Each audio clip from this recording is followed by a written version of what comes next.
I've never been interviewed before, and it amazes me that someone would want to know about someone growing up in the country, which was really very difficult. Hearing how she grew up and her childhood was, it was striking, the difference. Her experience was not like my experience. It links one generation to another. People don't really have firsthand experience with someone who's lived 2 generations before them. Somehow, this will resonate with her, and she'll remember this experience, and then to evaluate, what do I want out of my life? What direction do I want to go? Who am I? I was nervous going into the interview because I've never met Sandra before and I didn't know how it was going to go, and it just blew all of my expectations out of the water. It was the best experience and I treasure that moment, and just hearing all the details, it was just so amazing. So that was that.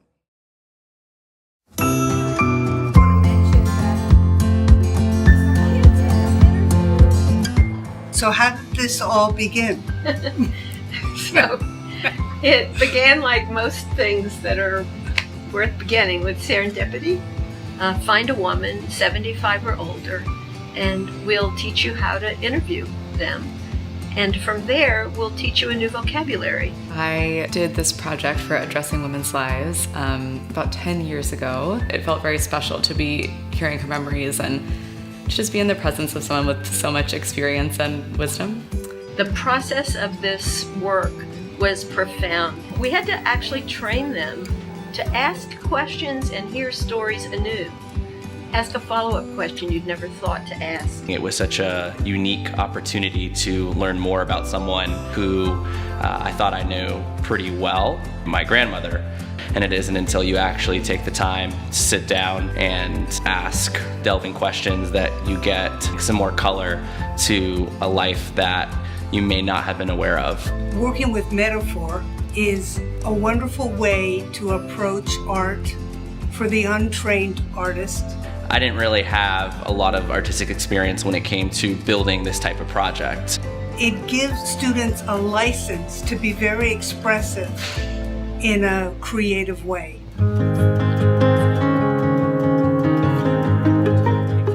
Yeah, the stories of moments in a life light up. By expressing those in a visual way, we could contain them on shelves, a hat box, a shadow box, different sorts of ways of capturing and both simplifying and complexifying a life through images, through texture, through ideas, through words. We came upon the idea of a dress form, which we stuck with for 3 years because each dress is absolutely unique and different. Once the students came to know these ladies beyond their age and frailty, they saw young and vigorous women whose lives had been lived with both energy and resolve. She was in her 90s, really just a vibrant, amazing person, to kind of create this visual testament that incorporated so many elements of the story. You know, used a vintage dress pattern, used these old buttons, photographs in the background, and sort of like a white halo around the dress. Offering them a wide landscape of every conceivable material, from wire, fabric, paint, clay.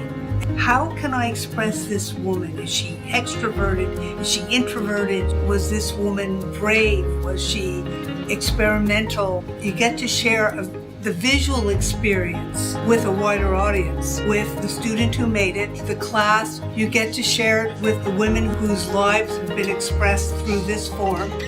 And then you get to share it through a larger exhibition. It reveals a lot of information that's hidden from the viewer.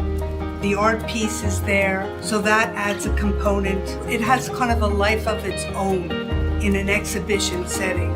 This class gave me the art of translation and how to take a oral kind of history and story and translate it into a living, breathing piece of art. And I've always loved talking with people. I'm a journalist now, but using this interview to create a piece of art and to be the interpreter of someone else's story, you know, what I've learned from her is just to keep going. keep living life. You know, because she passed away a couple years ago, re-looking at my piece recently, it made me remember where she came from and where I came from at the end of the day. Listening to stories reminds you that people go through tough times and they emerge. Everyone has a story to tell, and most importantly, everyone has a story that can be heard. There have been 180 students and 180 stories that they've learned, that they've translated, that they've shared with us. This is a project that asks for a speaker and it asks for a listener. Okay, do you just want to go first quickly and I'll show? Oh, this is fabulous. How clever is that? Okay, so I'll talk through it. Okay. I really wanted to play off of the circle and the analogy of, like, you know, the circle of life, so I kind of like took on a path. We start with the barn and the dairy farm, and you know, that culture you grew up with. Right. And you travel, and you were adventurous, and they wanted to keep you in the house. This represents basically my degrees, which I have 3. Mm-hmm. And this looks like a high part of my name because I was named after my father. High means life.